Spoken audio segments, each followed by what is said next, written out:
Donc, on ne s'énerve pas, on est d'accord? On parle, on discute, on échange. Bonsoir à mes amis du côté de TikTok. Je vois Yanis, je vois Wala. Mustafa Saban, je vois, voilà. Les gens qui se connectent. Alors, ce que je vais traiter comme sujet ce soir intéresse, n'est-ce pas, les Africains en général.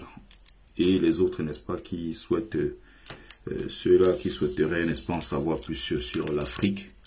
C'est vrai que depuis un certain nombre d'années, je me suis plus intéressé au Cameroun. Ces derniers temps, avec la vu, n'est-ce pas, la situation au Cameroun, avec les élections de 2018, je suis resté beaucoup plus concentré, voilà, sur le Cameroun.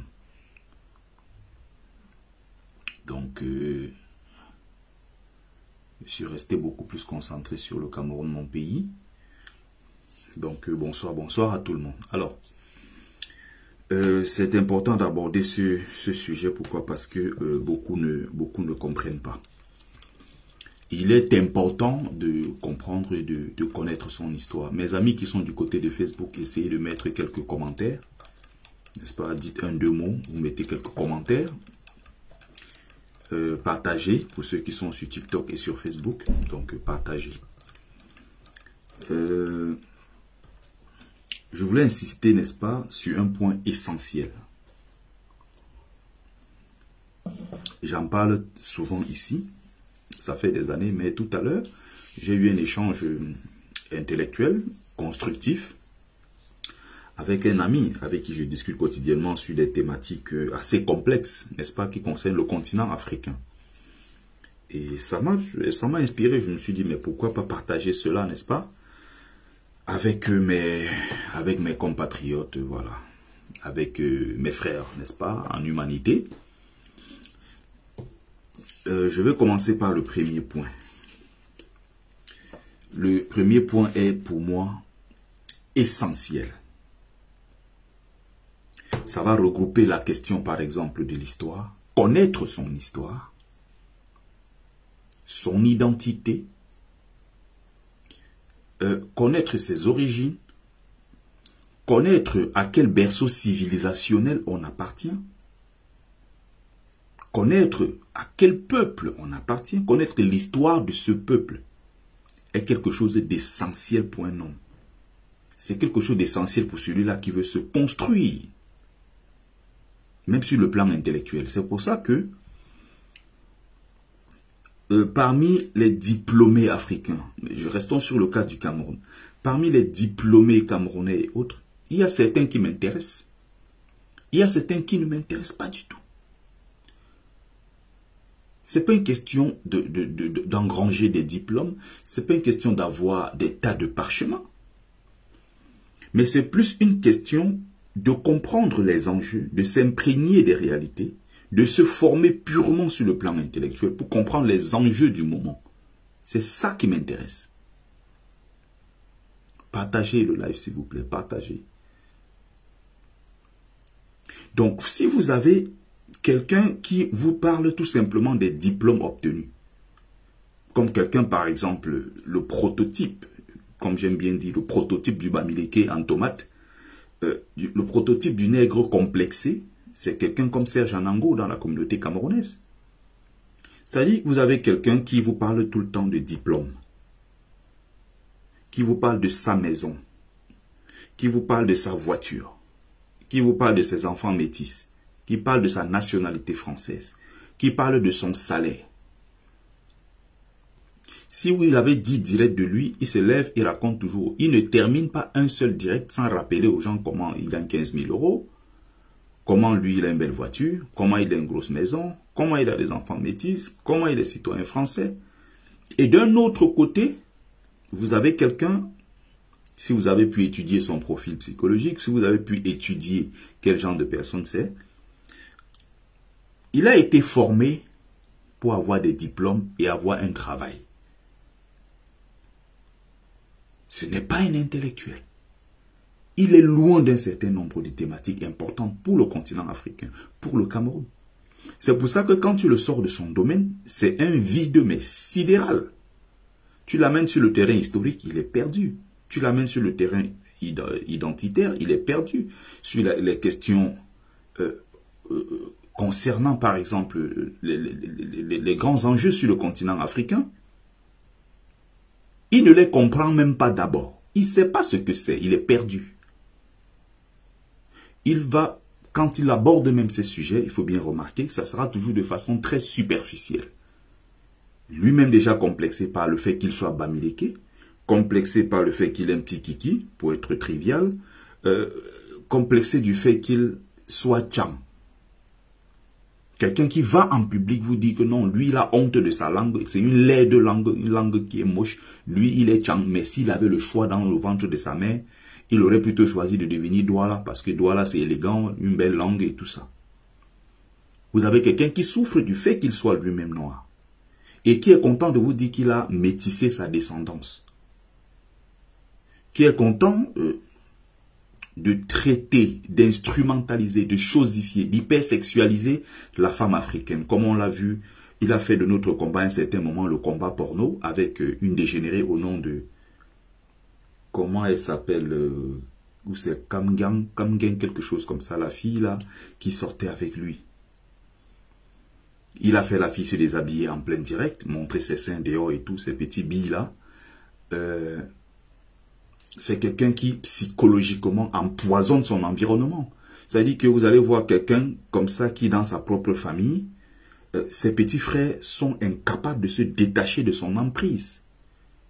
Elle s'appelle Stella, voilà, Stella Kamgen, que lui il a transformée en une femme hyper complexée, une négresse, j'aurais pu dire le prototype de comment dire ça, la réincarnation de Mayotte Capécia, mais ce serait trop gratifiant pour elle, ce serait glorieux pour elle, parce que quoi qu'on dise, Mayotte Capécia était une complexée, une négresse très complexée, mais elle a ceci de particulier que c'était une femme très belle, contrairement à une Stella. Il est important de rappeler que si on met le visage de Stella sur des bonbons pour vendre, les enfants vont fuir. Donc elle est non seulement complexée, qui va sur les plateaux télé aujourd'hui pour rendre service au Front National, qui, n'est-ce pas, alimente la haine raciale, en France par exemple. Elle va aller sur les plateaux télé aujourd'hui dire que, en fait, il ne faut plus qu'on envoie l'argent en Afrique, il ne faut plus qu'on subventionne les Africains, la France ne doit plus faire preuve de générosité avec les Africains. C'est elle qui va dire qu'il faut qu'on chasse même les Africains de France. Elle va aller sur les plateaux, notamment dans une émission que j'aimais à l'époque, Les Grandes Gueules. Elle va raconter tout et n'importe quoi. Mais en fait, quand les gens regardent, ils ne comprennent pas les enjeux. Et ils ne comprennent pas déjà là où ça a commencé. On voit la pauvre Stella Kamgen, mais ce n'est pas elle le problème. Il faut voir l'environnement dans lequel elle a grandi, les influences. Elle est sous l'emprise de quelqu'un qui est lui-même un dégénéré qui s'appelle Serge Anango. Elle est sous son emprise de quelqu'un lui-même qui est profondément malade et qui doit urgemment consulter. Il ne se rend même pas compte. Donc, partagez le live, partagez. Donc, partagez.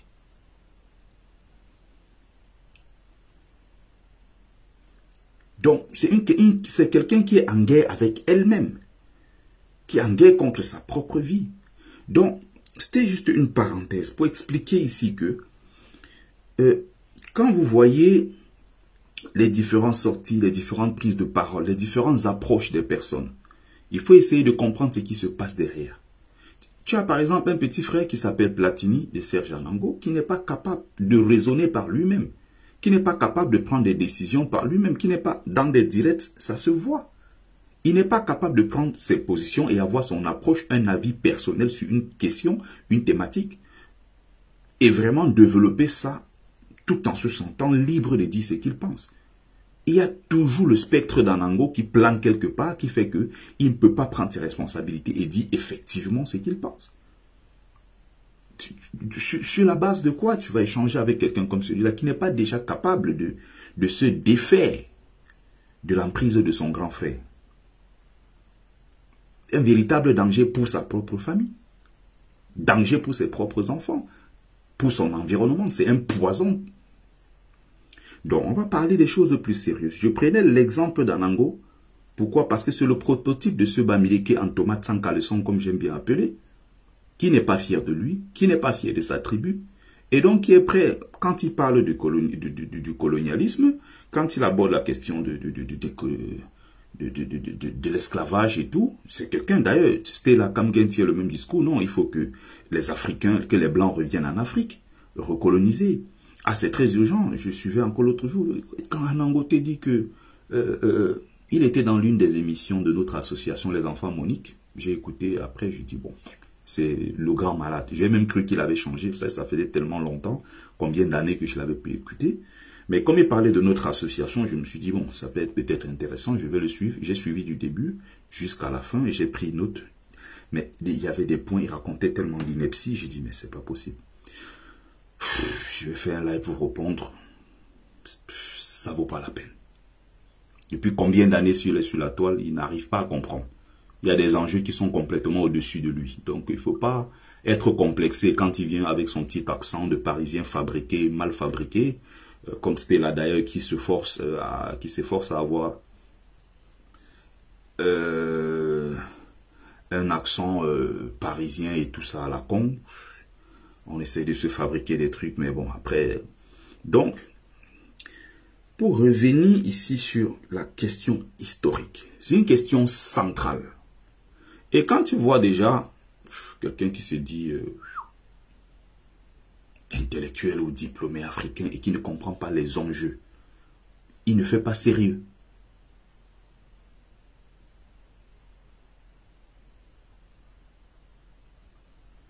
Ça ne fait pas sérieux. Donc quand vous avez des gens qui ne comprennent pas ces choses-là, donc j'ai envie de dire, plus tu en sais, plus tu apprends sur ton histoire, plus tu te formes,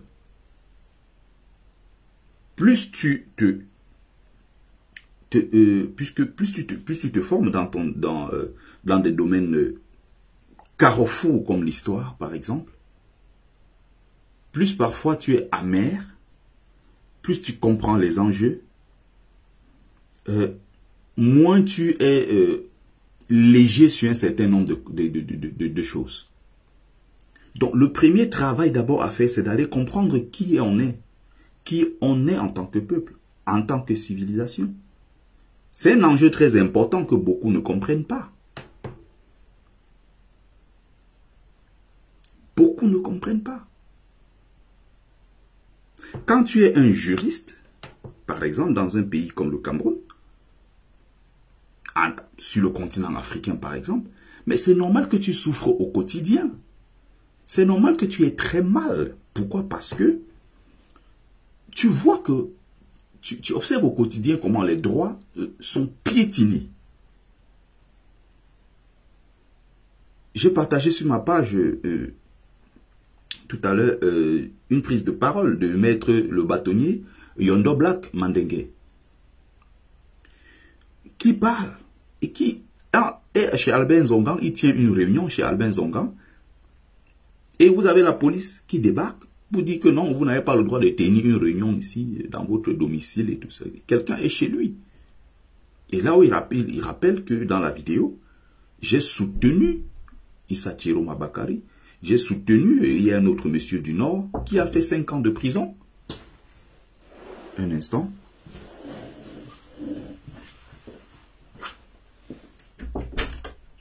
Chef François. Oui, alors oui, ça va. Quand vous aurez le temps. Vous savez, on a lancé en fait les plannings, mais l'imprimante, ça doit être là ou chez les études, mais pas chez nous là-bas. C'est juste pour les récupérer après. Ok, j'arrive. Ok, c'est pas urgent. Ok, ça marche.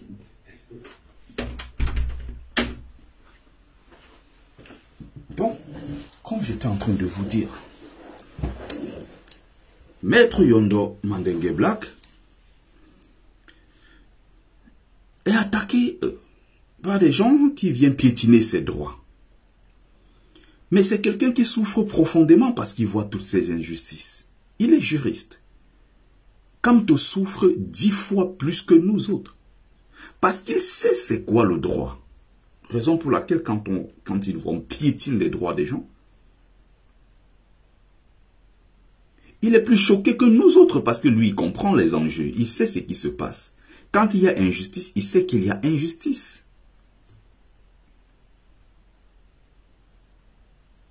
Il y a certains domaines, par exemple, je pense, on n'a pas besoin d'être un spécialiste du droit, on n'a pas besoin d'être un juriste. Il y a des choses élémentaires, on observe. Ça relève du bon sens. Il y a injustice, il y a injustice. Mais tu peux être en train de piétiner toi-même tes propres droits. Tu peux être ignorant d'un certain nombre de choses dans ton environnement. Mais quelqu'un qui est juriste, qui a été formé, qui comprend ce que c'est, est mieux placé pour t'expliquer. Donc, laissons le domaine juridique. Pour finir avec Maître Yondo Black, les mêmes gars qui l'a défendu, qui avaient déjà fait 5 ans en prison, qui n'avaient jamais été jugés, sont les mêmes qui sont sortis, ils ont été nommés par Paul Biya, et qui ont commencé à dire que Paul Biya est légaliste, parce qu'ils étaient assis en train de manger. Si vous avez compris les enjeux, et vous avez le minimum de dignité humaine, si au-delà de ça, vous avez ce brin d'humanité, vous êtes humaniste, vous êtes sensible à des causes justes, vous êtes sensible à la souffrance, n'est-ce pas, des autres, ça me semble normal que vous soyez révolté à chaque fois. Quand vous voyez un certain nombre de choses, vous vous dites, mais ce n'est pas normal. Ce n'est pas normal. Allons dans un domaine qui est encore plus vaste et un domaine carrefour qu'on appelle l'histoire. Vous croyez que quand les gens... Mais tout comme Wafo, j'espère que tu vas bien. Tu as disparu, toi. Salut Accent Aigu, Wellington Sow, salut Makelele Feuzeux. Salut à mes amis de Facebook. Salut également à ceux de TikTok. Donc, quand tu as étudié profondément l'histoire de ton peuple, c'est pas possible que tu ne sois pas révolté. Je vais prendre un exemple simple pour moi qui suis Bamileke. Je vais commencer par le Cameroun. Je vais aller à l'échelle continentale.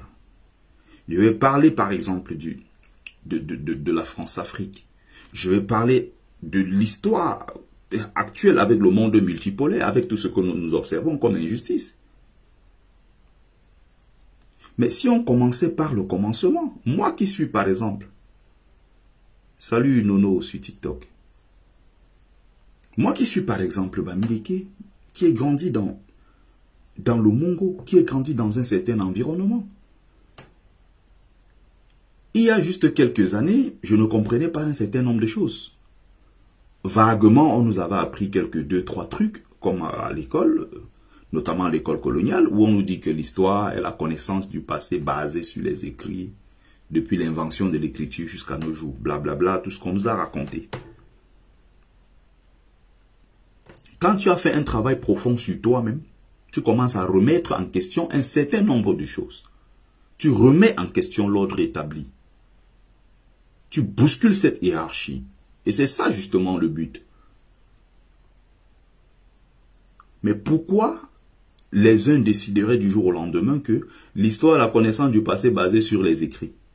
Mais l'histoire n'est pas qu'écrite. Ou l'histoire du monde ne commence pas avec l'écriture. Salut Eugène Ngondi. Il y a une histoire orale. Il y a tellement de choses à découvrir dans l'oralité. Et être dans l'oralité ne veut pas dire qu'on nie l'écriture.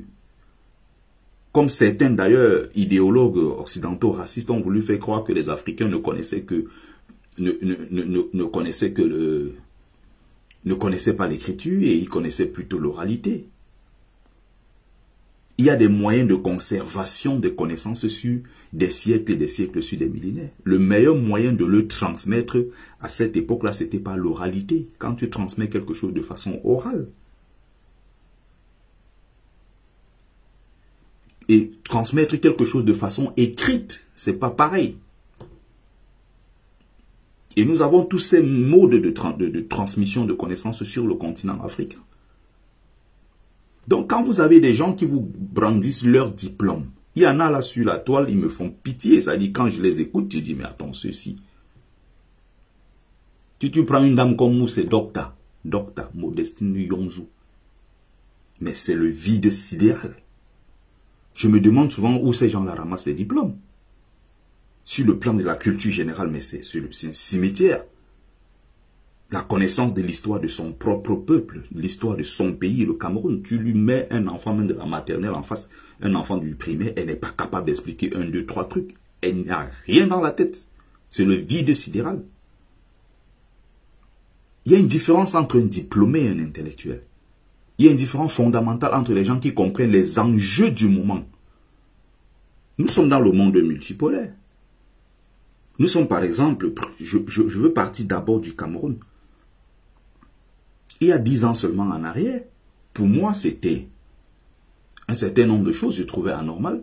Mais quand je me suis mis au travail, il y a 10 ans de cela, quand je suis arrivé en France, je me suis dit, Bertie, il faut que tu te donnes une seconde chance, que tu te donnes une chance dans la vie.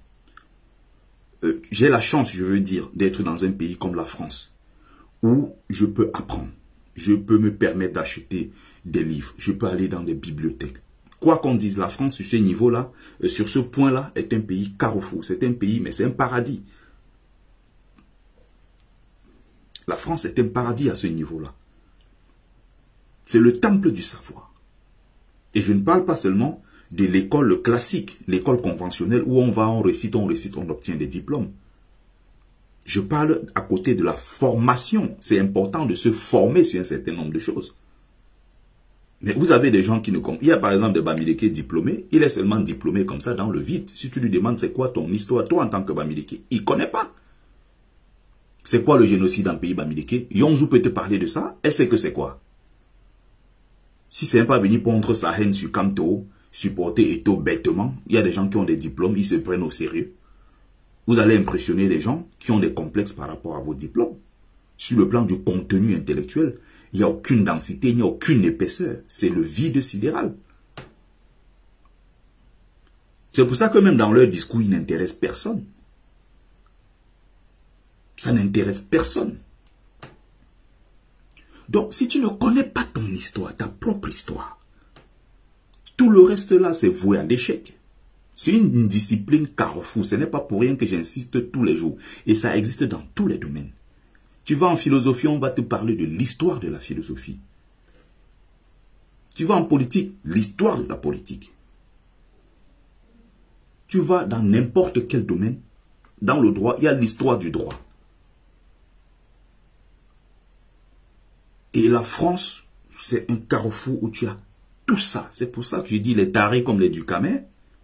Je dis à Ducamais, va te former, apprends. Quand tu as fini de monter tes meubles à Ikea, tu traverses, tu vas t'inscrire quelque part où tu apprends.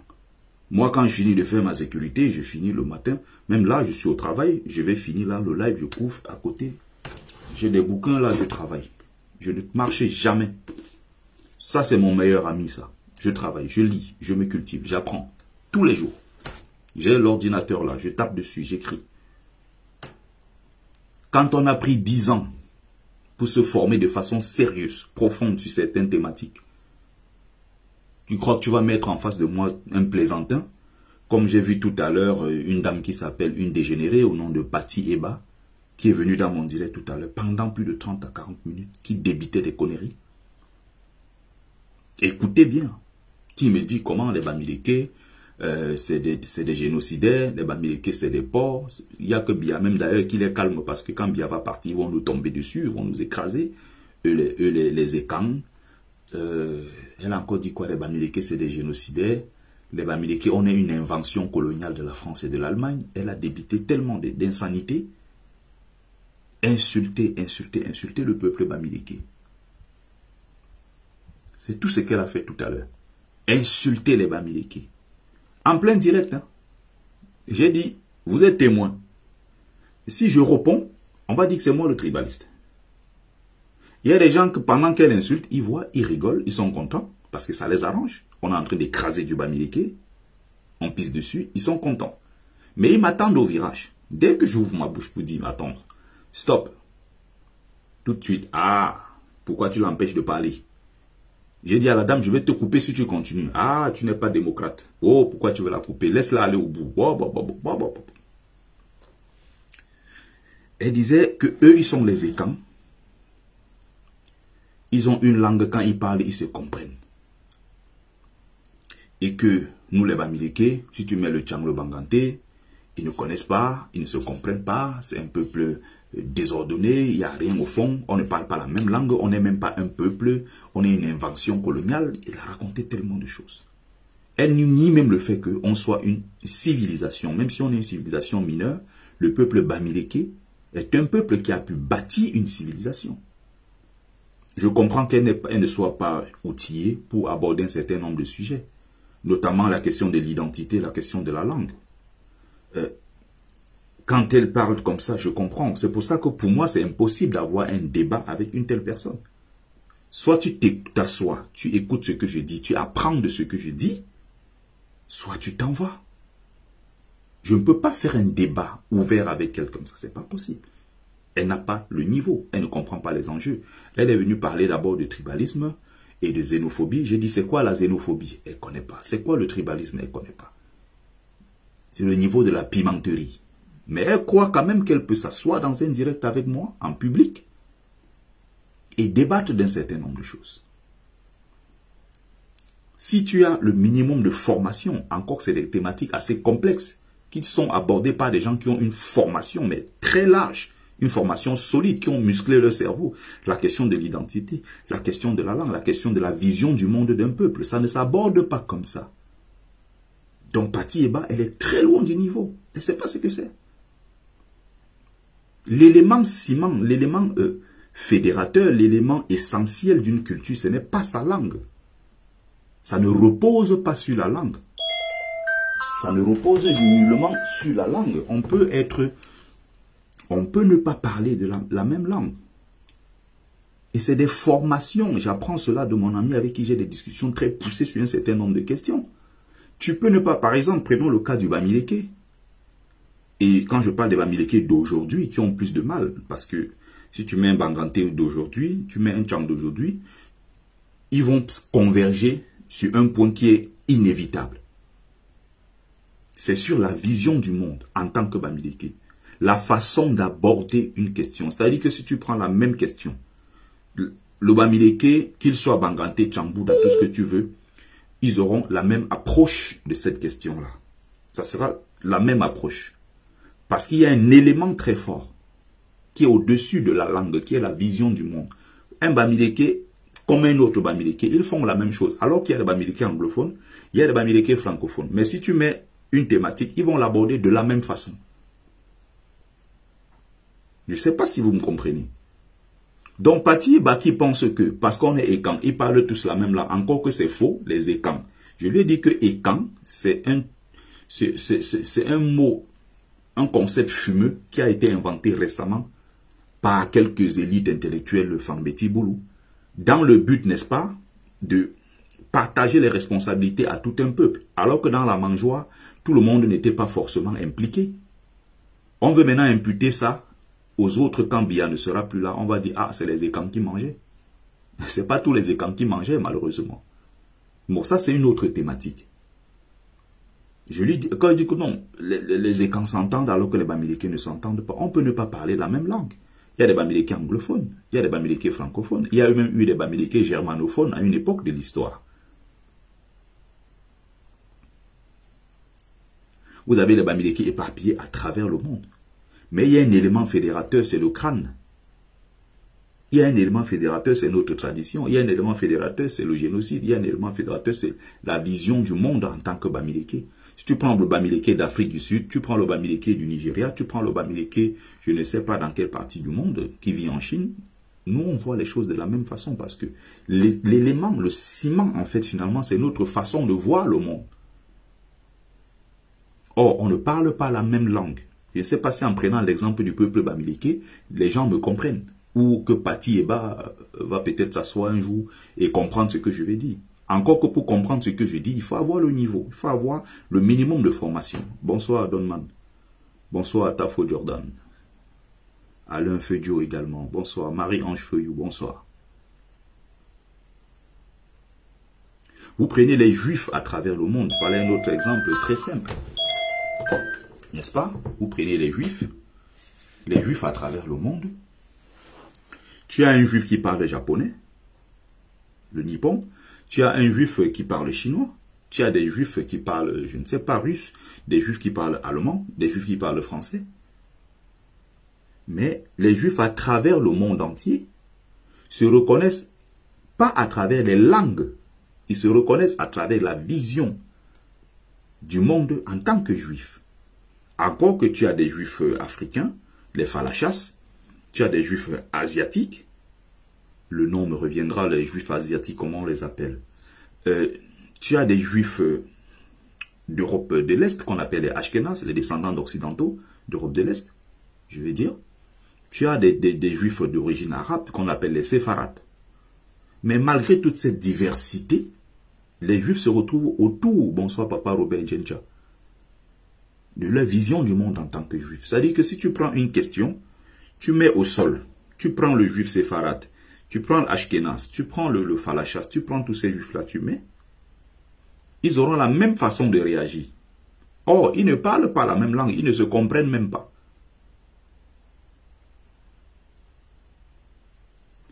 Il y a des choses parfois très complexes. Et j'ai l'impression que, comme souvent, il y a tout et n'importe quoi, j'ai un public hétéroclite, n'importe qui vient s'asseoir dans mes lives, il croit que parce que je parle, je suis devenu leur camarade.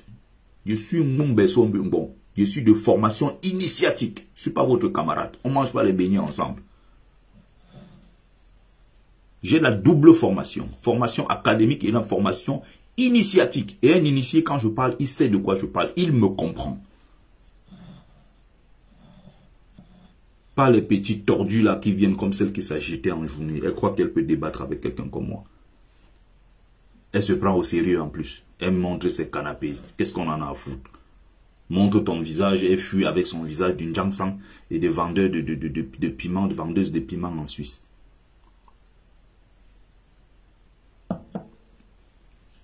J'ai laissé exprès. Hein. J'ai dit, regardez, elle est venue s'asseoir. Elle a écrasé les Bamileke. Insulté. Oh, quand elle venait me prouver que les Bamileke sont tribalistes. Elle venait prouver que moi, je suis tribaliste. J'ai demandé donc, où sont donc tes preuves? Elle n'a aucune preuve. Elle balance toutes les insanités. Donc, ne vous inquiétez pas. Ce n'est pas elle qui est intéressante. Je prends ces quelques manquements et toutes ces bêtises-là pour essayer d'expliquer un certain nombre de choses. C'est ce que j'explique là qui est plus important. Donc, pour revenir sur ces questions-là, ce sont des thématiques très très complexes. Donc, quand tu as eu une formation solide, quand tu connais ton histoire, ça te libère. Donc, quand je vois par exemple à la maison, quand j'étais avec par exemple, j'ai cette chance-là, n'est-ce pas, d'être élevé par mon grand-père, ma grand-mère à une certaine époque. J'ai eu la chance de recevoir tout cet héritage-là venant des gens qui avaient connu le maquis en pays Bamileke et qui s'étaient enfuis dans la zone du Mungo. Merci, Papa Robin Djencha. Ils sont sortis de la région du Mungo. De l'ouest, je vais dire, pour se réfugier dans la région du Mungo, fuyant le maquis. Mais comment tu te rends compte que dans cet environnement-là, par exemple dans le Mungo, j'ai grandi dans un environnement où ces parents-là, quand tu disais police, tout de suite, ils perdaient toute leur quiétude.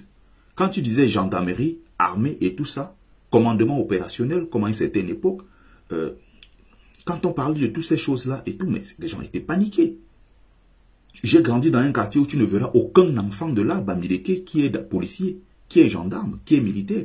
Ça a toujours été comme la chose de l'autre, parce que le rapport du Bamileke qui a connu le génocide, le Bamileke qui a échappé à ce génocide-là, son rapport à l'autorité, son rapport à tout ce qui est police, forces de l'ordre et tout ça est un rapport conflictuel qui lui rappelle un passé assez violent.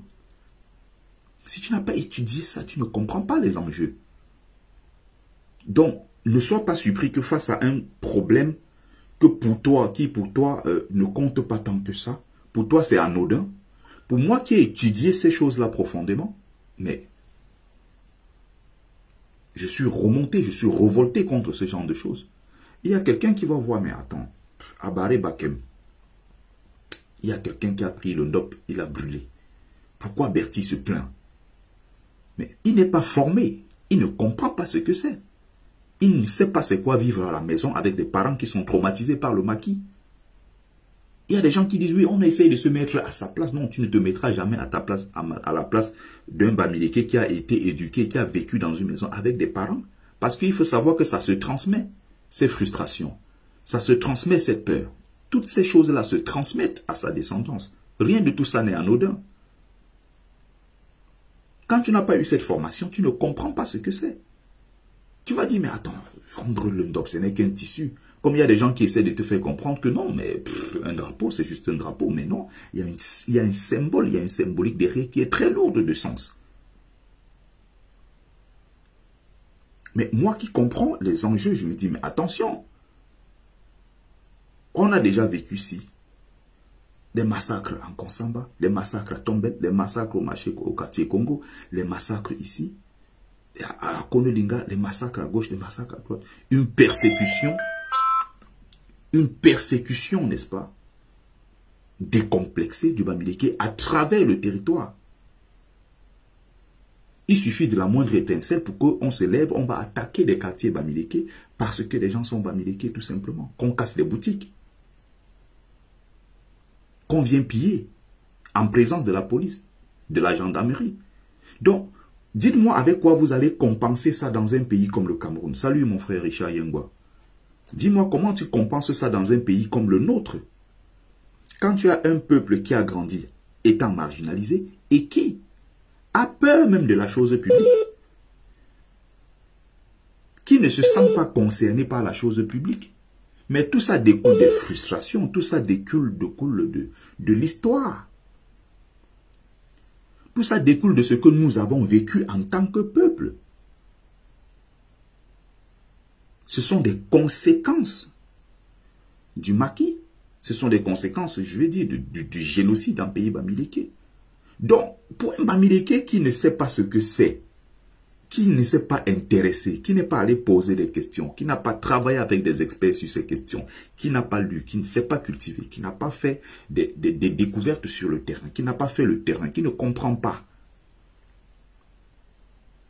Quand on lui dit vaguement ce génocide en pays, c'est normal qu'il soit même avec des gens d'ailleurs qui ne sont pas Bamileke comme lui et qu'il essaye de nier même l'évidence, c'est-à-dire en disant que les Bamileke, ils aiment trop se plaindre. La guerre, dis donc, ils étaient même d'abord combien? On dit qu'on les a tués, ils étaient combien? Dis donc. Ah, Betty là, il est trop frustré, il est complexé ce mec-là, il s'assoit sur la toile, il raconte n'importe quoi. Et où sont les chiffres? Il dit qu'on les avait tués 800 000. Ils étaient combien à l'époque, hein, les Bamileke? Hein, il fallait même qu'on les finisse même. Quand tu es parfois assis, une question aussi importante. Il dit bien, il n'y a pas une seule famille Bamileke qui n'ait pas subi le génocide de près ou de loin. Il y a toujours dans ta famille un oncle quelque part dont on n'a plus jamais revu les traces. On n'a plus jamais retrouvé les traces qui sont parties. C'est une psychose, les gens ne se rendent pas compte.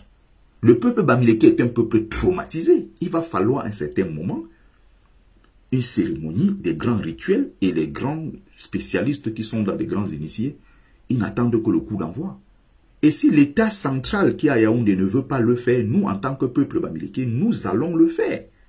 On ne va pas attendre que Yaoundé donne le coup d'envoi. Parce que ceux qui dirigent Yaoundé aujourd'hui sont non seulement issus des populations qui n'ont pas subi le génocide, qui sont non seulement des populations qui n'ont pas de proximité avec la région anglophone du Cameroun. Vous savez très bien que la région Fambeti-Boulou du Cameroun, c'est la région la moins anglophone du pays. Ils parlent très peu anglais, ils ne savent pas ce que c'est.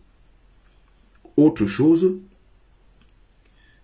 c'est généralement ceux qui dirigent à Yaoundé aujourd'hui, ce sont des gens Donc, quand on pas vérifier, même au sein même de leur propre famille, il n'y a personne qui était combattant. Donnez-moi le nom d'un seul combattant pour la libération du Cameroun dans la famille de Paul Biya. Comment voulez-vous que Biya se lève pour mettre sur la table la question du génocide en Pays Bassa? Dites-moi comment vous voulez que Biya mette sur la table la question du génocide en Pays Bamileke. Quand il vient en France, il va à l'hôtel Scrip, il dort, on le masse, il est content, il mange, après il rentre au Cameroun. Il va en Suisse, il fait pareil. Mais quand tu vois quelqu'un comme par exemple Bouteflika, tous les pays, les présidents algériens successifs, à chaque fois qu'ils viennent en France, ils viennent dans un rapport de force, de bras de fer avec la France. Ils viennent négocier. Ils viennent négocier. C'est-à-dire que quand l'Algérien, le président algérien vient en France pour une visite officielle ou non officielle, peu importe, il vient absolument pour obtenir quelque chose. C'est-à-dire que il va utiliser les massacres en Algérie comme objet de chantage au pouvoir central français en leur disant à l'élite politique française, non, vous avez tué chez nous, vous avez massacré chez nous. Alors, en récompense, qu'est-ce que vous nous donnez? Et ils essaient de gratter, ils essaient de gratter, ils essaient de gratter, ils essaient de gratter. L'Algérie en France a un statut particulier. Hors le fait que c'était l'ancien France et tout ça. Quand l'Algérien arrive, il a un an de titre de séjour, il passe à 10 ans, il demande sa nationalité, c'est vite fait. Toi, le Camerounais, qui a pourtant subi un génocide qui est 2 fois plus important que le génocide qui s'est passé en Algérie. C'est pour ça qu'on parle de la guerre cachée aux origines de la France-Afrique. La guerre qui s'est passée au Cameroun. Le gros livre de Cameroun qui fait 750 pages, là, lisez-le. Il est puissant. Les Algériens, quand ils arrivent, ils négocient, ils parviennent à obtenir quelque chose pour leurs enfants algériens qui vivent ici. Ils ont des facilités par rapport au commerce, ils ont des facilités par rapport à ci, par rapport à ça. Ils ont des ouvertures en France que les autres n'ont pas. Justement parce qu'ils se servent de la question du génocide. Mais tu as entre-temps en pays bamileke, au Cameroun, un pays qui a subi un génocide 2 fois plus important. Quand tu prends le nombre de massacres, prenons à partir de l'interdiction de l'UPC en 1955, jusqu'en 1971 avec l'assassinat d'Ernest Ouandjé. Attention, c'est des centaines de milliers de morts. Et sur la même période, c'est 2 fois plus de morts que ce qui s'est passé en Algérie. Or, les Algériens arrivent à négocier des choses. Or, en ce qui concerne le Cameroun, le gouvernement camerounais en place, qui est resté colonisé et fier de l'être, n'a même jamais osé poser cette question sur la table. On a dit vaguement que, voilà, on reconnaît Félix Roland Moumié, on reconnaît Ernest Ouandjé, on reconnaît Oumiobe comme héros. Et même là, dans des textes, de façon très claire, il y a l'Assemblée nationale qui fait un vote comme ça, public, pour plaire aux gens. Mais l'histoire n'est pas intégrée de façon à ce que tout cela soit enseigné de façon décomplexée, de façon, je vais dire, ouverte dans nos écoles. Pourquoi? Parce qu'il y a un système, il y a une oligarchie derrière qui bloque le fonctionnement, qui ne veut pas du tout qu'on aborde ce genre de questions.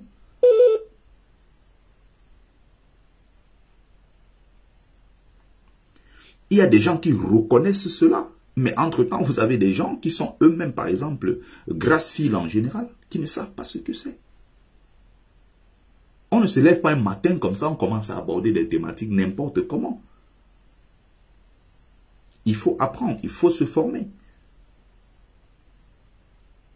Donc, quand vous voyez quelqu'un qui parle et qui aborde un certain nombre de sujets, posez-vous des questions. Quand tu sais ce qui s'est passé au Nigeria, je vais prendre un exemple simple. Bonsoir, ma chérie. Carole Tala.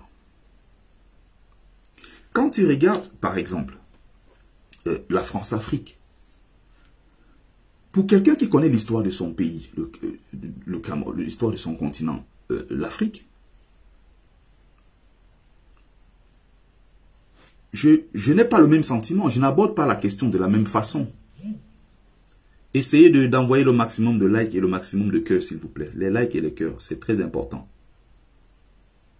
C'est-à-dire que ce qui va se passer au Nigeria, comme récemment, vous avez vu, le président nigérian, Bola Tinubu, est invité. Bola Tinubu est invité en tant que président de l'Union africaine. Bola Tinubu est celui-là qui est censé ramener des troupes qui vont aller combattre au Niger. C'est-à-dire que pour quelqu'un d'autre, c'est anodin. Il se dit, bon, le Nigeria qui va aller faire la guerre au Niger. Mais ce même Nigeria qui a connu la guerre du Biafra, la sécession, et qui, en l'espace de 3 ans, de 1967 à 1970, a fait 3,5 millions de morts et des milliers de déplacés. Mais ce Nigeria qui a connu cela, mais c'est ce Nigeria-là qui va aller s'attaquer au Niger, qui est le pays voisin. Pour quelqu'un qui, pour un historien, mais c'est une question très grave. Pour quelqu'un qui connaît l'histoire de son continent, de son peuple, mais c'est quelque chose de tellement grave.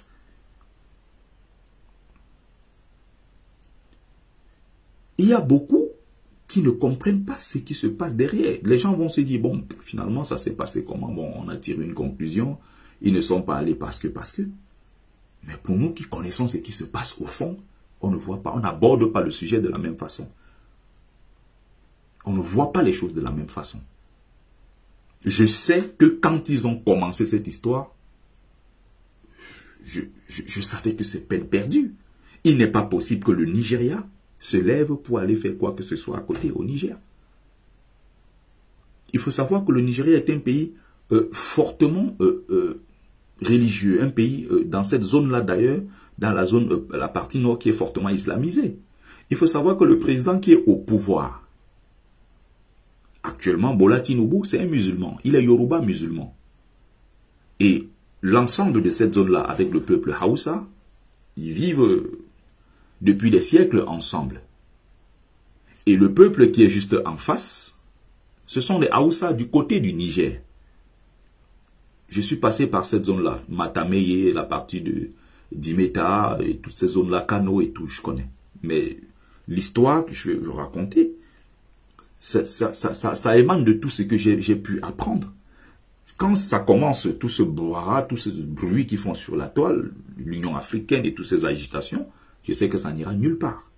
Et celui qui a mis fin à ça, c'est l'empereur de Sokoto.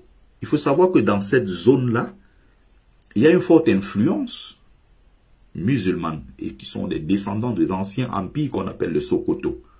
Et il y a un roi là-bas, le président du Nigeria, bien qu'il à Abuja, c'est lui qui soit le président, quand il arrive là-bas, devant le roi de Sokoto, il se met à genoux, il se plie en 4 pour lui dire bonsoir.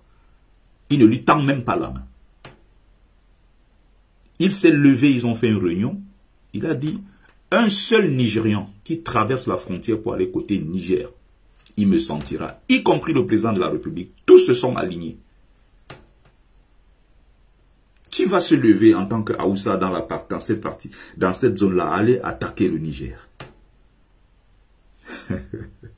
C'est une plaisanterie. Pour nous qui avons étudié ces choses-là, nous on sait ce qui se passe. Nous sommes des initiés, nous on ne parle pas pour parler.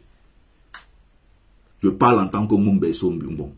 Tu m'attaques même en pays Bamileke, j'ai des références. Je suis une bibliothèque ambulante qui a pour salaire parfois des insultes. Mais je ne fais que faire mon travail. Parce que quand les ancêtres me disent que va parler, je m'en vais parler à mon peuple. Quand les ancêtres m'inspirent, ils disent que tu dois aller dire ceci, voilà ton travail, voilà ta mission. Va parler aux enfants, va parler à mon peuple. Je suis en mission. Je viens faire mon travail. Quand je finis de parler, j'ai fait ce que j'avais à faire.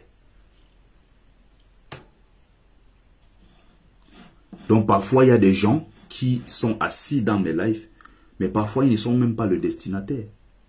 Parfois ils ne comprennent pas les enjeux, parce qu'il faut déjà être formé pour comprendre c'est quoi les enjeux. Quand tu sais ce qui s'est passé dans ce Cameroun-là, ce qui s'est passé en pays Bassa, mais c'était effroyable ce que les peuples Bassa ont vécu. Jusqu'à l'assassinat d'Ernest et du père d'Oumiobe, qui est pour moi, je dis bien pour moi, l'homme camerounais le plus populaire et le plus puissant. Jusqu'à aujourd'hui, il n'y a pas un Camerounais au-dessus de lui, Oumyobé. Et l'histoire a voulu, le hasard a voulu que là où je vivais, j'ai vécu en face de la fille de Oumyobé pendant 8 ans.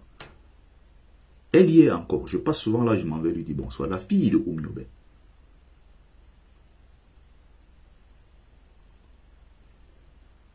Une sommité. Quand vous voyez même les soirées culturelles que les Bassa organisent ici, vous avez vu un jour, on a invité les enfants de Oumyobé que venez quand même vous asseoir. Quand je vais souvent, je m'assois avec cette maman, je dis, parle-moi. Elle me raconte des choses. C'est incroyable quand tu l'écoutes. Quand elle parle, tu as des larmes aux yeux. Vous avez entre-temps des gens qui sont assis à Yaoundé, qui mangent, qui se moquent du peuple et qui n'ont jamais combattu. Ils ne savent pas c'est quoi le faire, le sacrifice pour le bien d'un peuple, pour le bien d'un pays. Ils ne savent pas ce que c'est. Bonsoir mes amis de TikTok. Voilà, j'essaie de mettre un petit commentaire.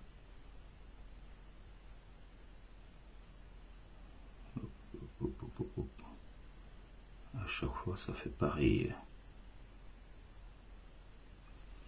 Pourquoi ça me met actualisé? Continue, vérifier pour continuer. Je ne sais pas pourquoi ça m'affiche la même chose.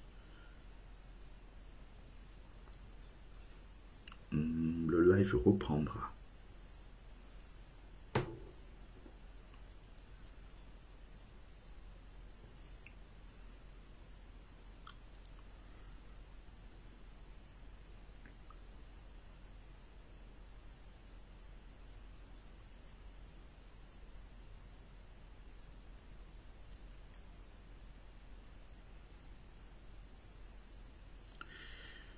Alors,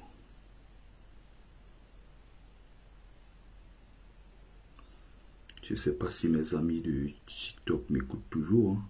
Je ne sais pas s'ils m'écoutent. Voilà, ça me casse la tête. Ça.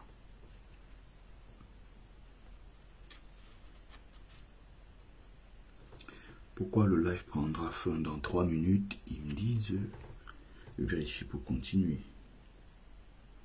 Actualiser. J'ai appuyé sur actualiser, il n'y a rien qui marche.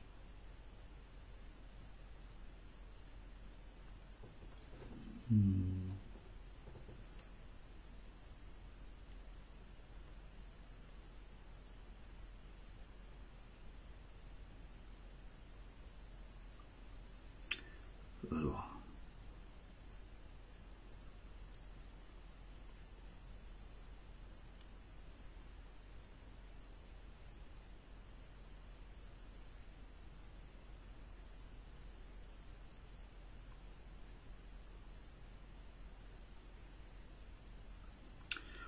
Excusez-moi, hein, parce que là, souvent sur TikTok, je ne sais pas comment ça marche. Hein.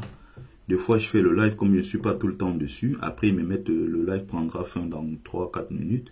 Peut-être parce qu'ils voient que je ne mets pas des commentaires, des choses comme ça. Donc, pour ceux qui sont en ligne, essayez de mettre des likes, des cœurs, des commentaires, des choses comme ça. Donc, je vais juste conclure. Je prenais l'exemple tout bêtement de ce qui se passe. J'espère que vous m'entendez côté TikTok. Hein. Si vous m'entendez, mettez un commentaire OK. Je ne sais pas. Parce que là, je suis en train de parler, mais ils me disent à chaque fois, ils vont mettre fin.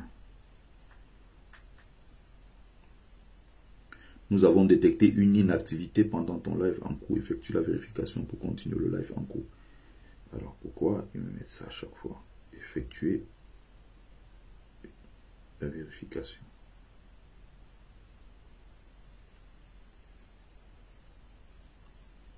Impossible de vérifier. Merci de réessayer.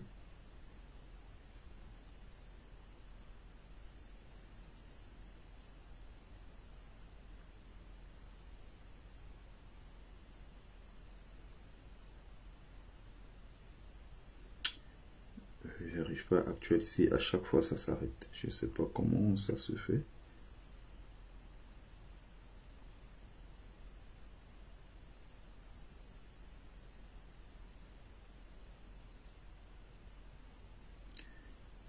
une minute, hein, excusez-moi. Parce que là, j'essaie de...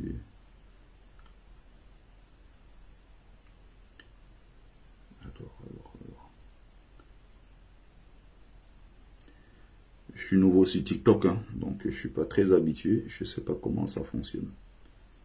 J'essaie d'apprendre au fur et à mesure.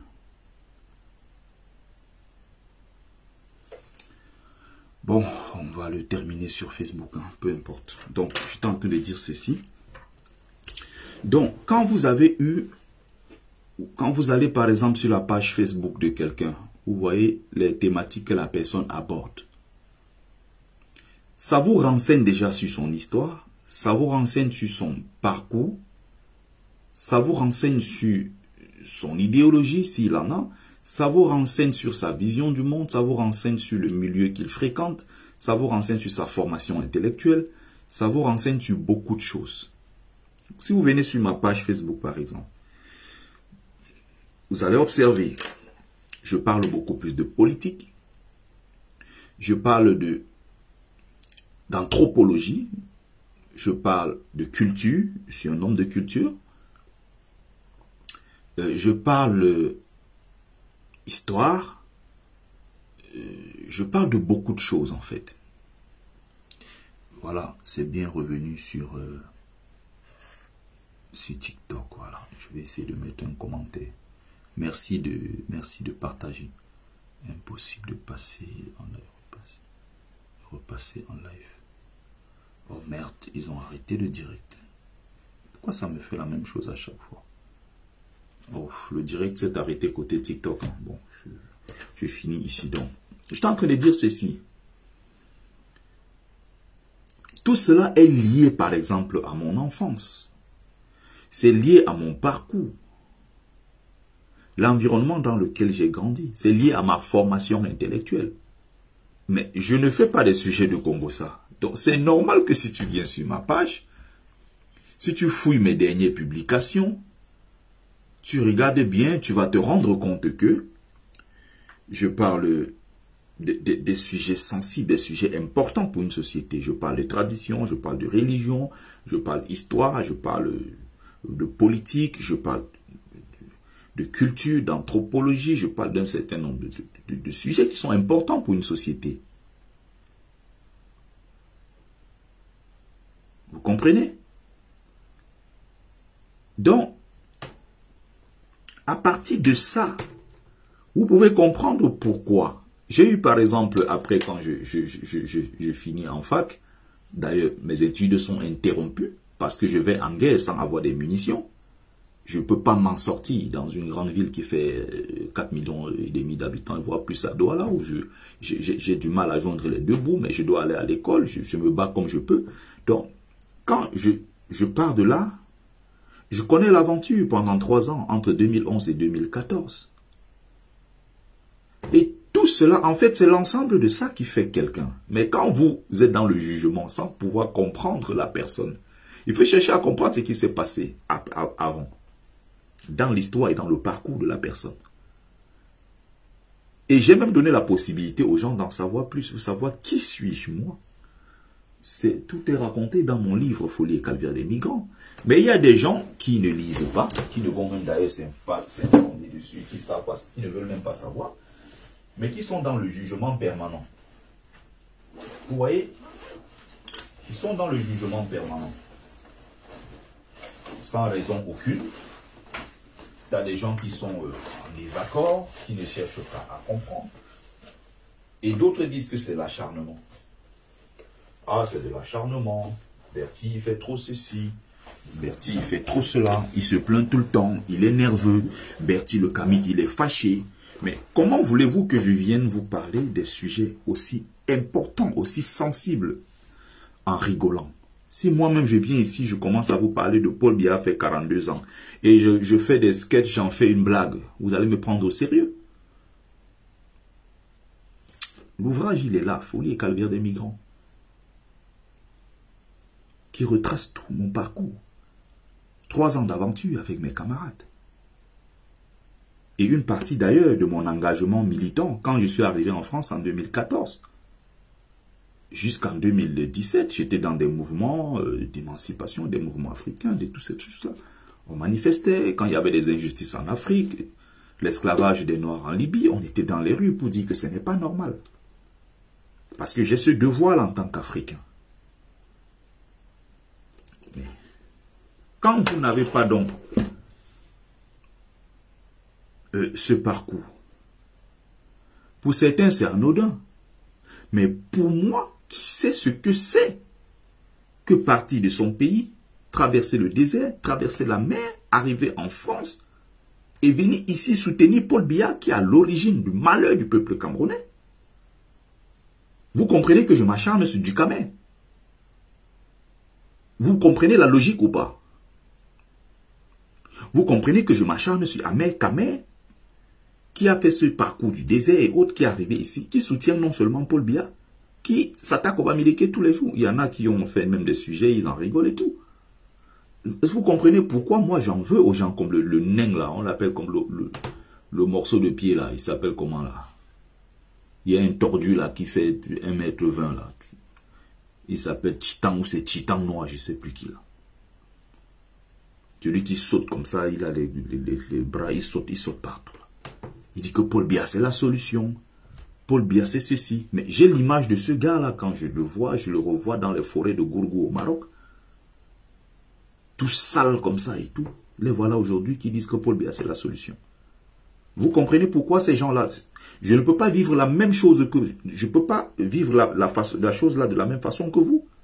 Moi ça me révolte. J'ai dit mais attendez. Il fallait dans ce cas rester au Cameroun si c'était si beau que ça. Rester au Cameroun, pourquoi vous n'êtes pas resté au Cameroun? Vous quittez le Cameroun. Les autres, pendant ce temps, ont fini dans le ventre des requins. Vous avez vos camarades qui sont rejetés par la mer, bouffés par des poissons, les enfants des gens. Vous avez échappé à ça. Vous venez en France, vous asseoir, vous manger. Dans le pays des autres, les Français sont morts, se sont battus pour construire leur pays. Vous venez vous asseoir aujourd'hui et vous êtes fan de Paul Biya. C'est incroyable. Mais toi qui vois la chose, pour toi c'est trivial, c'est quelque chose, je vais dire, d'assez léger. Mais pour moi c'est une question mais très grave. Tu ne vas pas comprendre pourquoi Bertis en parle tout le temps. On va dire, oui c'est de l'acharnement, mais c'est que vous ne comprenez pas, vous ne mesurez pas le truc. Je suis passé par là, je sais ce que c'est. Arrivé ici, il dit que non, Paul Biya c'est un homme intègre, Paul Biya c'est notre papa, Paul Biya c'est la solution. À 92 ans, on doit encore lui confier les clés du Cameroun pour 7 ans. Il aura 99 ans à la fin de son mandat. Et ceux qui disent ça sont des beaux aïeux. J'espère que depuis que je suis en train de m'expliquer, là, je suis déjà à 1 heure, je vais arrêter le live dans 10 minutes. J'espère que tout ce que j'ai donné comme détail, comme information ici, je pense que ça va servir. J'espère.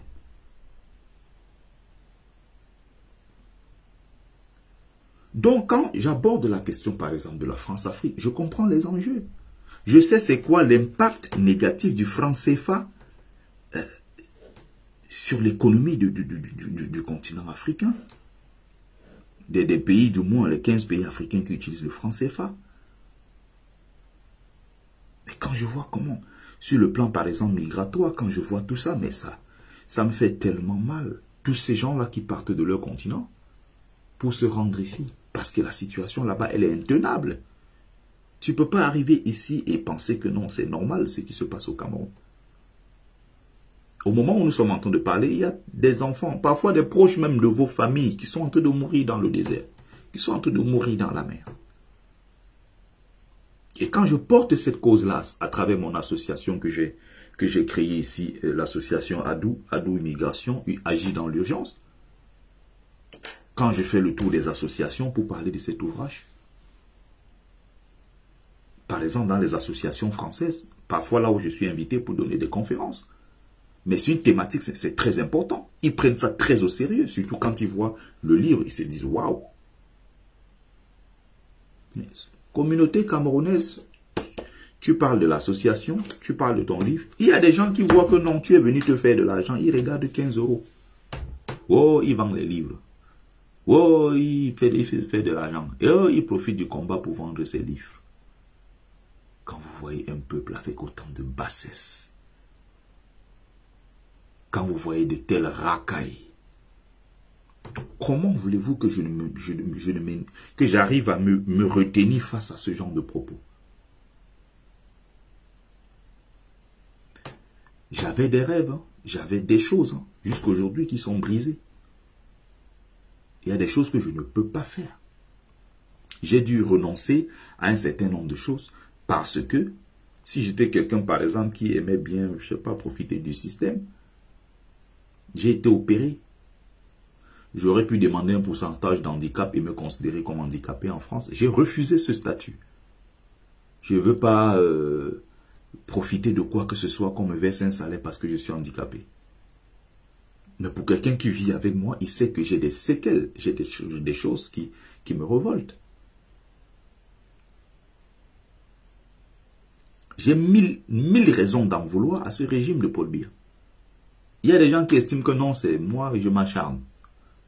Qui estiment que non, il est là pour vendre ses livres. Et depuis que je vends les livres, je ne suis toujours pas riche et ça ne lui dit rien. C'est incroyable. Malgré tout, c'est pour ça d'ailleurs c'est important à la fin du livre, c'était une très très belle inspiration de dire non, il faut que je mette des photos. Et pendant que j'étais dans le Beaux-Arts et tout, je prenais beaucoup de photos, j'envoyais ça dans ma boîte mail. Quand je suis arrivé ici, j'ai juste ressorti les photos, j'ai mis à la fin du livre. Les photos sont là, vous avez tout le vécu.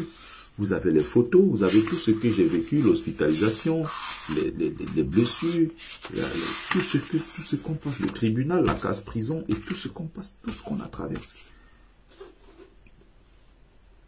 C'est dedans.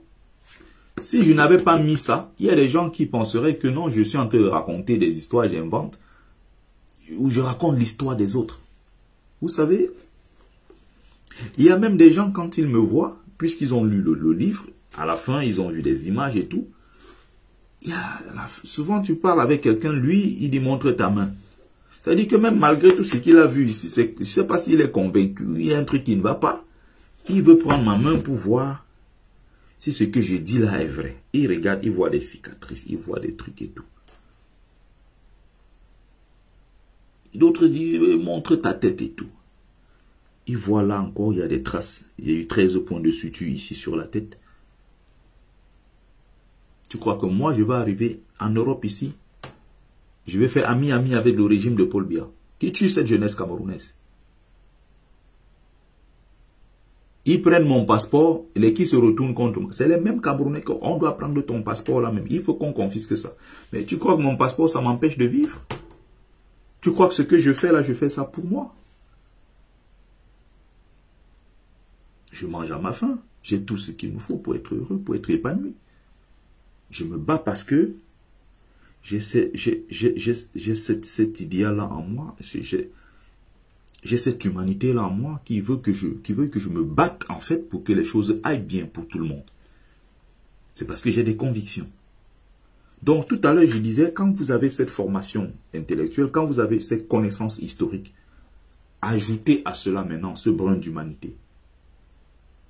C'est normal que vous soyez tout le temps révolté. Si vous voulez par exemple des directs où on parle du Congo-Ça, allez sur la page de Dukamer. Allez sur Compressor, allez voir. Deux fois moi-même, hein, quand je sors des thématiques assez complexes, comme par exemple ce livre Union de survie, c'est des livres qui sont très durs à lire, qui parlent des questions des thématiques assez complexes. Je parle par exemple des migrations et tous ces trucs-là. Parfois, quand je suis fatigué, j'ai envie de changer. Parfois, je sors de là. Je peux encore prendre d'autres livres. Je lis beaucoup de poésie, parfois des romans très intéressants, oui. Il y a des fois, je dis, bon, j'ai envie de m'amuser, je vais sur Congo-Ça, je ne sais pas quoi, ou j'ai envie de regarder qu'est-ce que les Tintins font sur la toile. C'est là où j'ai besoin d'un Ahmed-Kamer.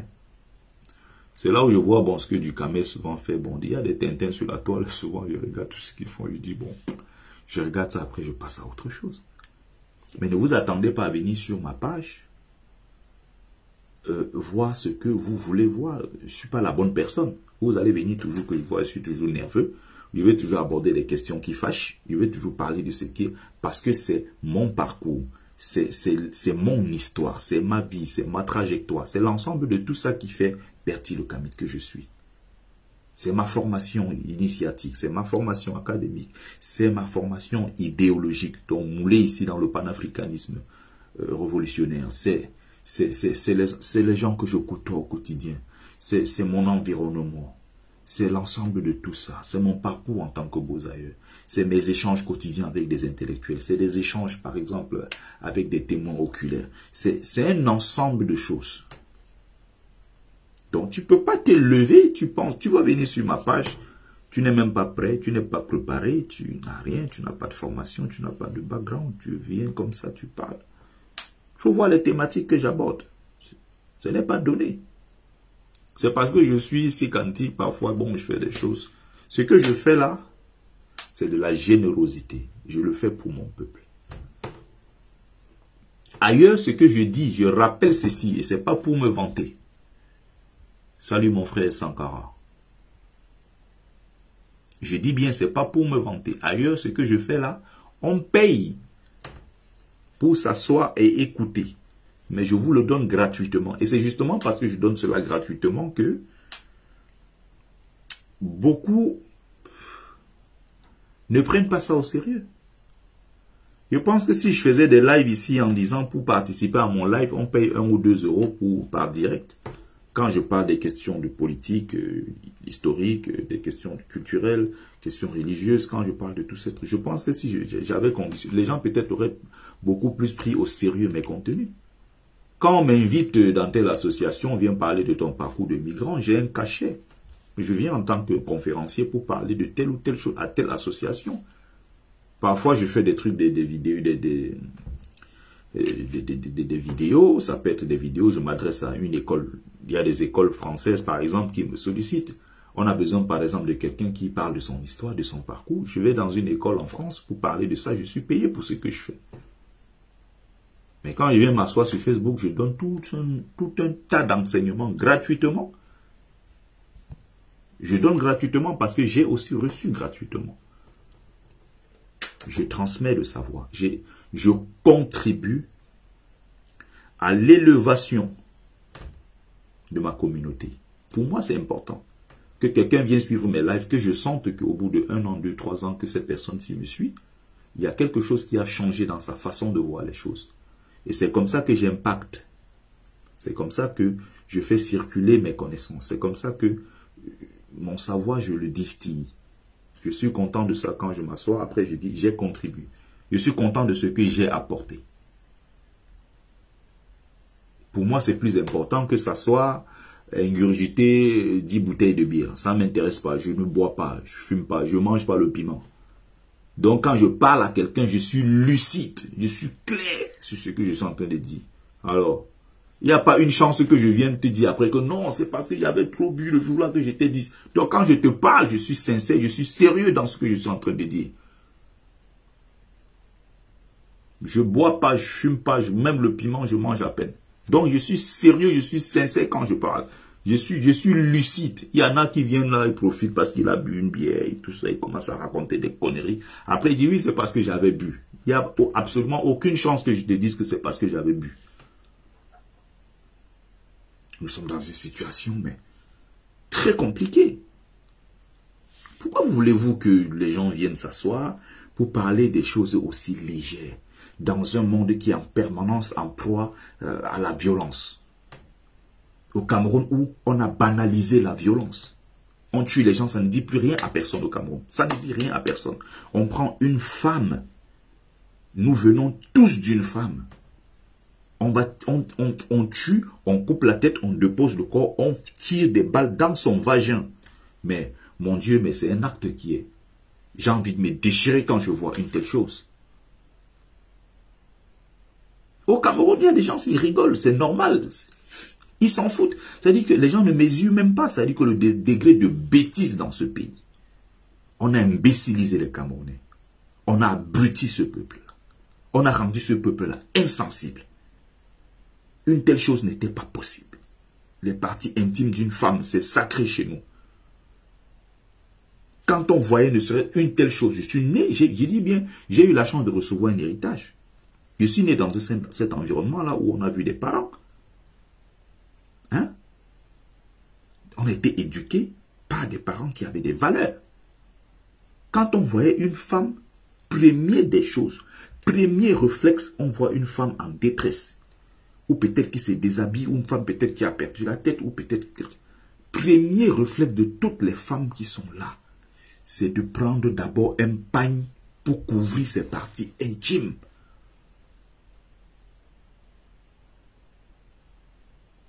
Mais aujourd'hui, vous voyez au Cameroun, une femme, parce que soit elle a volé un portable, parce qu'elle a volé 1 kilo de riz, on la tape et la plupart des gens qui sont là pour la taper sont des femmes. D'autres ont tapé des femmes jusqu'à écraser le piment, mettre dans son vagin, dans ses parties intimes. Et on la filme, on l'humilie sur les réseaux sociaux. Les qui font ça, ce sont les femmes elles-mêmes. Mais c'est très grave. On a vécu finalement dans un environnement d'un pays où mais il y a une telle légèreté au Cameroun. On a banalisé la souffrance d'un peuple. On a banalisé la violence. Tout est devenu normal. Tu peux cracher, tuer, traverser. Personne ne dit rien.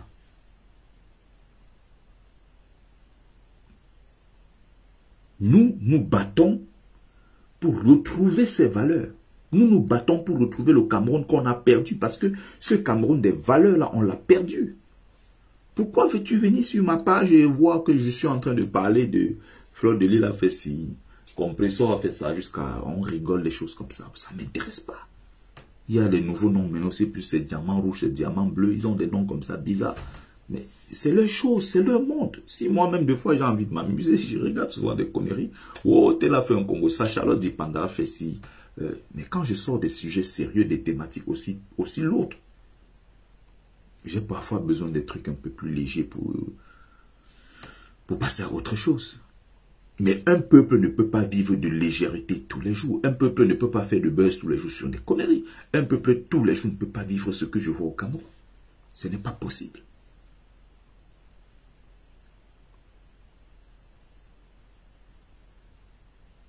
Les femmes elles-mêmes qui contribuent à l'humiliation d'autres femmes. Il y a une ici, on avait tapé jusqu'à humilier, on a écrasé le piment, on a mis dans ses fesses. Ce sont les femmes qui faisaient ça. On s'est révolté ici sur les réseaux sociaux. Qu'elle a volé 1 kilo de riz.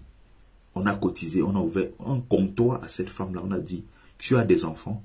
Peut-être tu as pris 1 kilo de riz parce que tu voulais nourrir ces enfants. Il y a des gens qui ont choisi de l'humilier. Et quand nous, on a cotisé, on a fait un comptoir, on a ouvert un grand comptoir pour elle. Elle est assise aujourd'hui, elle gère son business, elle nourrit ses enfants. Les gens nous en voulaient en disant que vous encouragez le vol.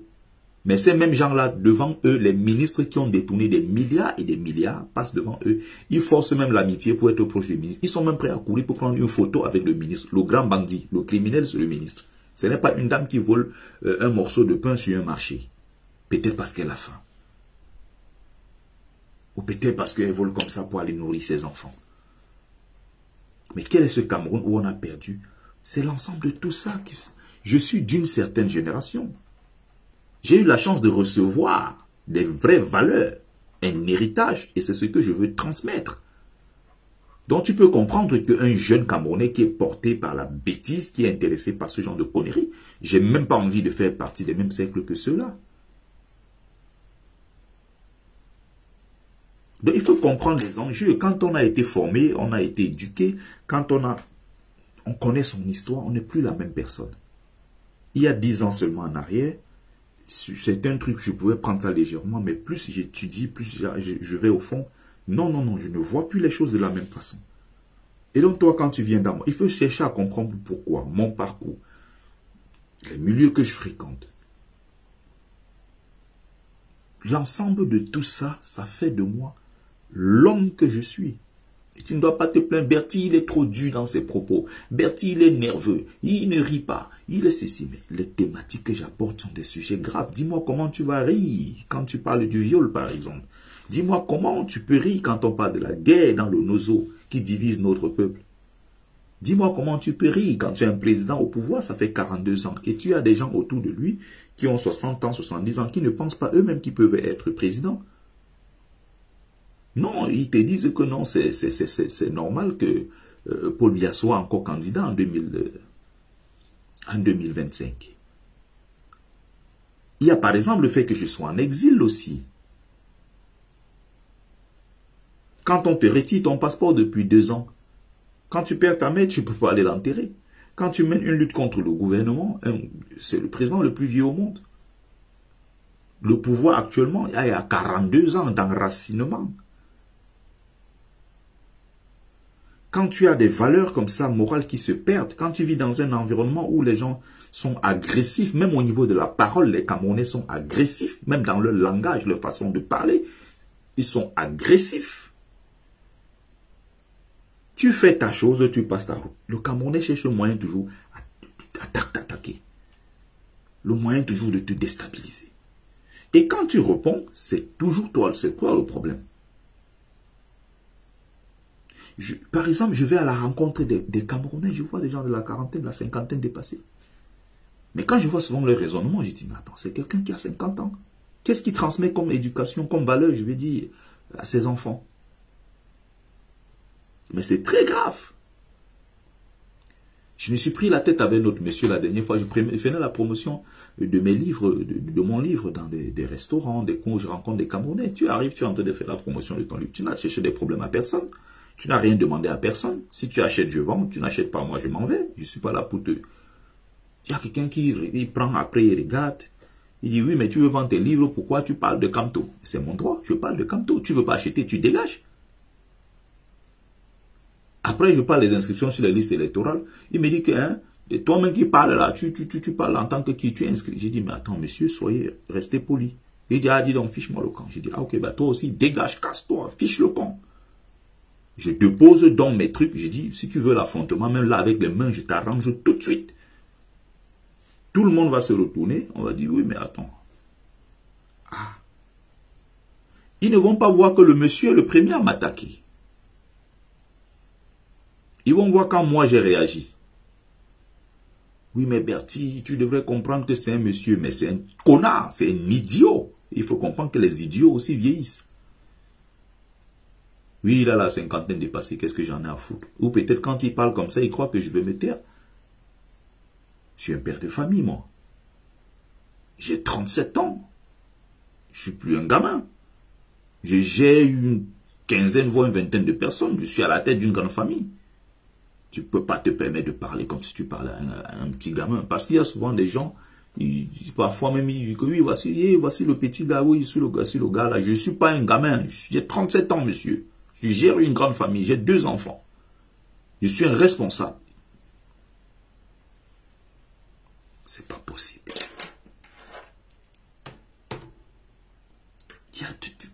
Il y a une légèreté mais dans la façon de...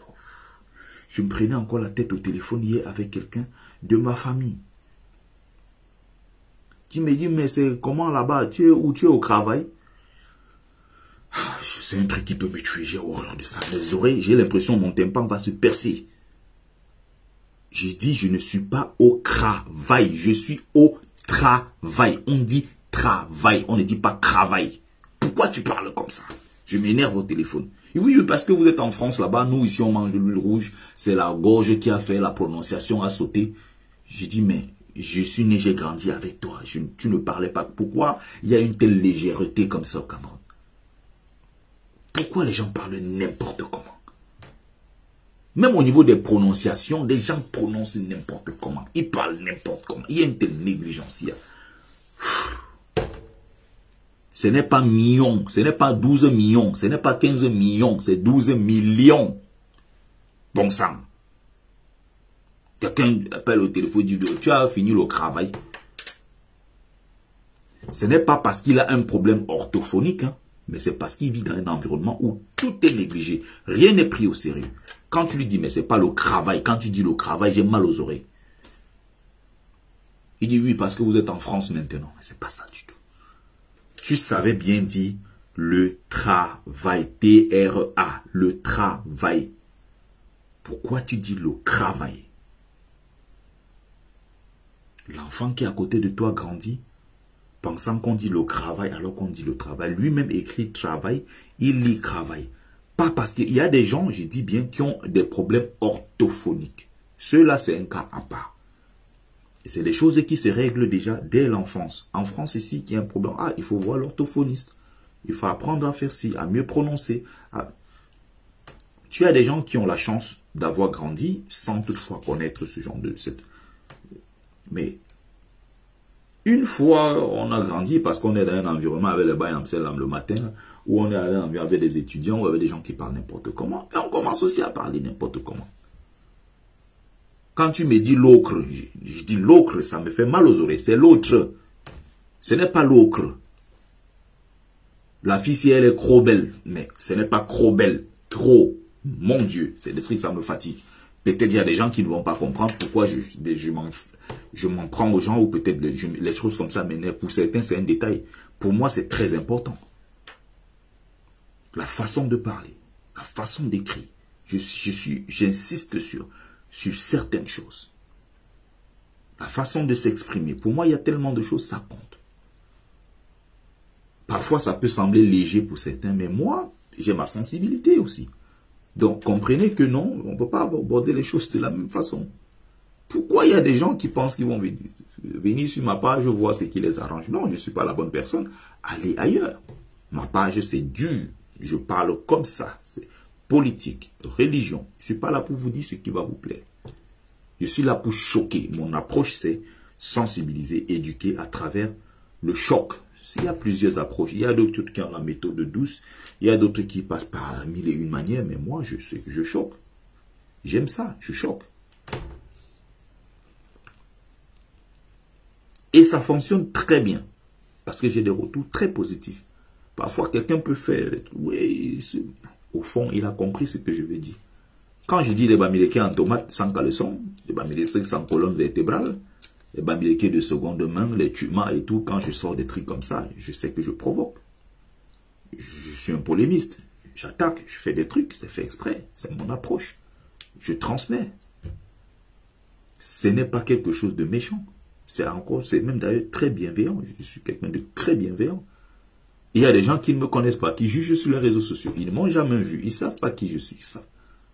Dans la vie de tous les jours, il y a des choses, si tu dis, les gens vont demander, mais attends, est-ce que tu parles du même Bertie que je connais?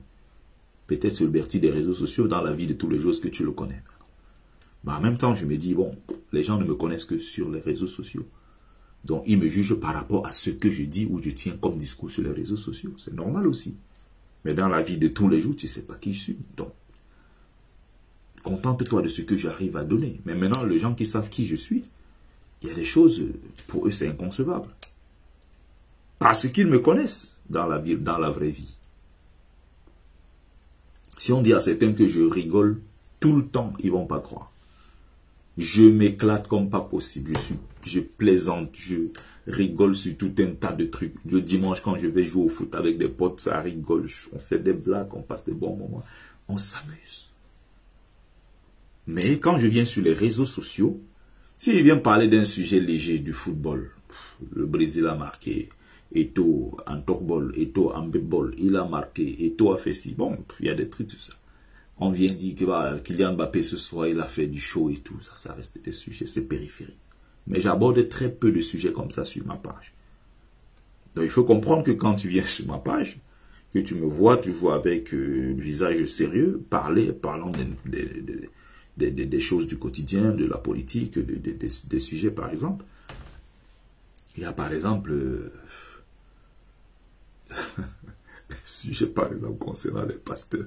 Je sais qu'il y a des gens qui m'en veulent parce que c'est des créationnistes. Pour eux, Jésus c'est la solution. Pour eux, c'est si. Moi, j'ai dit Jésus, c'est pas la solution. Je suis pas là pour me faire des amis. Si tu aimes ce que je fais, tant mieux. Si tu n'aimes pas, c'est ton problème. Si tu me vois en route, passe ta route. Mais tu peux pas m'obliger, moi. Non, non, non. Donc, je crois que j'ai dit l'essentiel dans ce live. Voilà, je crois avoir vraiment abordé l'essentiel. Donc, je parlais de toutes ces thématiques-là, dont il a été question de revenir dessus, sur les différentes visions du monde, sur les approches et tout ça. Donc, j'ai développé un certain nombre de choses. Donc, c'est pareil pour le musulman. Par exemple, si tu prends un exemple tout bête, le musulman africain ne voit pas la même chose que le musulman. Par exemple, que le chrétien africain. Même s'ils sont tous des créationnistes, tu vois, sur certains points, quand on aborde, c'est pas la même façon. Si tu parles de l'esclavage à un Africain musulman, tu parles de l'esclavage à un Africain chrétien. Le chrétien musulman, l'Africain musulman, quand il parle de l'esclavage, lui, il conçoit l'esclavage comme le fait, n'est-ce pas, des Occidentaux violents, quelque chose qui a été imposé à son peuple par des Occidentaux. C'est-à-dire que si tu prends un musulman africain, tu lui parles d'esclavage, pour lui, dans sa tête, les Blancs, ils sont méchants.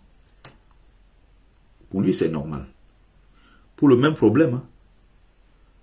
Mais si tu commences à lui dire que non, mais les Arabes aussi ont colonisé, les Arabes aussi ont esclavagé le peuple africain, oh, il sursaute. C'est-à-dire que c'est la même, on parle de la même chose, hein, sauf qu'il suffit juste un peu de... Là maintenant, par solidarité religieuse, parce qu'il est musulman, ça change complètement, ça fait un quart de tour. Il peut même s'en prendre à toi. Parce que lui, il a été formé pour voir l'esclavage comme un fait purement européen, des racistes occidentaux, sur le peuple africain. Mais quand tu commences à lui dire que, bon, son maître arabe, entre guillemets, qui a ramené l'islam chez lui, est aussi un esclavagiste, pour lui, il est choqué. Pour lui, pourtant, c'est les mêmes Africains. Mais sauf qu'un Africain musulman, un Africain chrétien, il y a des choses qui changent. Sur certains points, ils vont se rejoindre, sur d'autres points. C'est pour ça que tout ça, c'est important d'étudier toutes ces questions-là. C'est pas pour rien quand je fais des lives, je vous donne des références, je donne les titres des ouvrages, je donne tout ça pour ceux qui veulent lire, allez chercher, cultivez-vous, apprenez. Le monde est vaste, découvrez, voyagez. J'essaie d'apporter ma part, ma petite contribution. Donc, je crois avoir dit l'essentiel dans ce live.